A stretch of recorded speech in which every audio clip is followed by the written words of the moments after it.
Hello students, myself Bhagyashree Halankar and you are going to learn STEM and its types in module number 4. This module is from unit 1, Morphology of Angiosperms. The outline of the module is meaning of a stem, morphological characteristics of stem, types of branching in stem and functions of stem. At the end of a module, you will learn to define the stem, state morphological characteristics of stem, differentiate branching types with plant example, and describe the functions of stem. Let us learn about the stem. When seed germinates, it gives rise to a radicle and a plumule. Radicle develops into root and plumule develops into a shoot. The axis of the shoot bearing leaves with buds in their axil is called the stem. Let us learn the morphological characters of stem. The stem bears leaves, branches and flowers. It also bears two types of vegetative buds. The apical bud, which is at the terminal end, and the axillary bud, which is present in the axil of a leaf. Axillary bud grows into shoots or flower or an inflorescence. The stem branches exogenously and has nodes and internodes. Do you know what are nodes and internodes? Nodes are the part of the stem from where the leaves and the axillary buds arise. And internodes are the portion of the stem between the two successive nodes. The surface of the stem is either smooth or rough, and it is often covered with unicellular or multicellular hair. In some plants, the stem is inconspicuous or stemless. The plants which are with the inconspicuous stem or those which are stemless, they are called as acaulescent plants. For example, in Allium cepa, in vegetative phase, the stem is reduced. Plants with distinct stem are called as caulescent plants. Majority of the plants are caulescent plants. The stem may be erect or prostrate. You can see the images with the erect upright stem and the prostrate flat stem. The stem may be herbaceous or woody. In herbs, the stem is green in color, herbaceous and photosynthetic.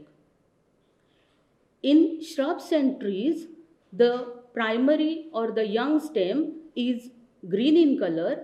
As the stem grows, it matures and turns brown in color. The primary stem of trees is called as the trunk. The plants with the trunk are called as arboreous plants.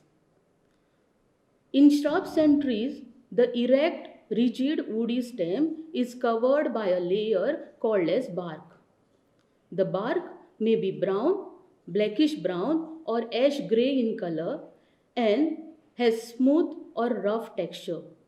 These are the images of the bark which shows the rough texture. Let us study the types of branching. The mode of arrangement of branches on the plant is called as branching. The branching is divided into two types, unbranched stem and branched stem. Unbranched stem is further divided into two types, caudex and culm. Branch stem is divided into lateral and dichotomously branched stem. Lateral is further divided into monopodial and sympodial. Let us study in detail the unbranched stem. As the name suggests, the stem is unbranched. It grows in ascending direction because of the activity of the apical bud. The first type of an unbranched stem is caudex.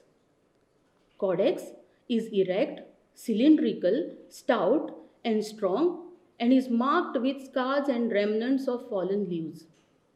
At the terminal end of the stem, there is a crown of the leaves. These are the images which shows the caudex type of a stem. Usually in palms, The type of a stem is a caudex type.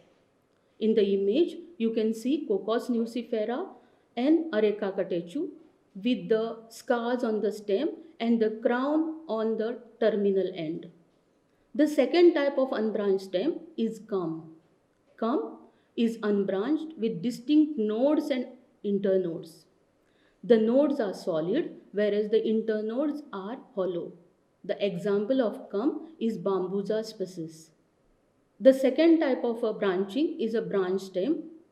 The branched stem develops exogenously from the lateral vegetative buds. The branch stem is divided into two types, lateral branching and dichotomous branching. Let us learn about the lateral branching. In lateral branching, the growing point does not get divided. Lateral branching is divided into two types, monopodial branching and sympodial branching. In monopodial branching, the terminal bud grows indefinitely. The lateral branches are developed in acropetal succession with the older branches at the base and younger at the apex, due to which the plant appears conical in shape. This type of a plant with the conical shape is called as escurrent plant. The example of plant which is escurrent is Polyalthia longifolia. The second type of a branching is sympodial or definite branching. Here, the terminal bud loses its activity and gets modified into a flower, thorn or tendril.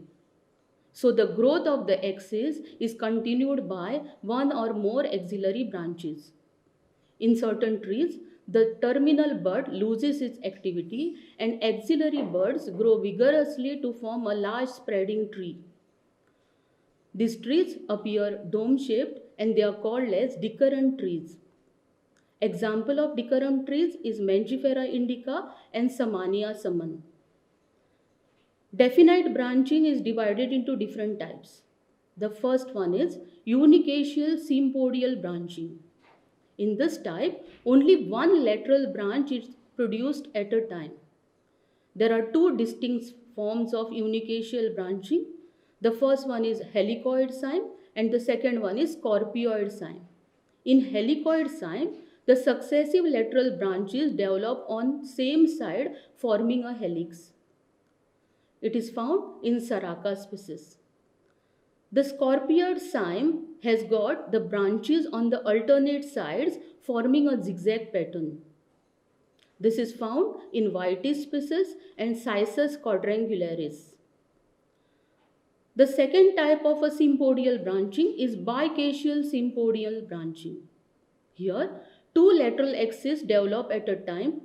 The terminal bud dries and falls off, because of which this type of a branching looks like a dichotomous branching, and hence bicacial branching is also called as false dichotomy. The example of plants which shows bicacial sympodial branching is Mirabilis jalapa and Plumeria species. The third type of a sympodial branching is multicacial sympodial branching. Here, more than two branches develop at a time from a single node. The example is Euphorbia tirucali. The second type of a branching is dichotomous branching. Here, the terminal bud gets divided into two and produces two branches in a forked manner. The example of plants is Hyphaean species and Pandanus species. Let us study the functions of a stem. The stem bears leaves, flowers and fruits. It is involved in the conduction of water and dissolved nutrients from the roots to the leaves and photosynthesis from leaves to the different parts of the plant. The main stem acts as a sort of a pillar supporting the branches. In certain plants, the stem acts as a storehouse for food material and water. The herbaceous stem is green in color and it is involved in the manufacture of food. The stem can be propagated by vegetative propagation. These are the references of my module, and thank you.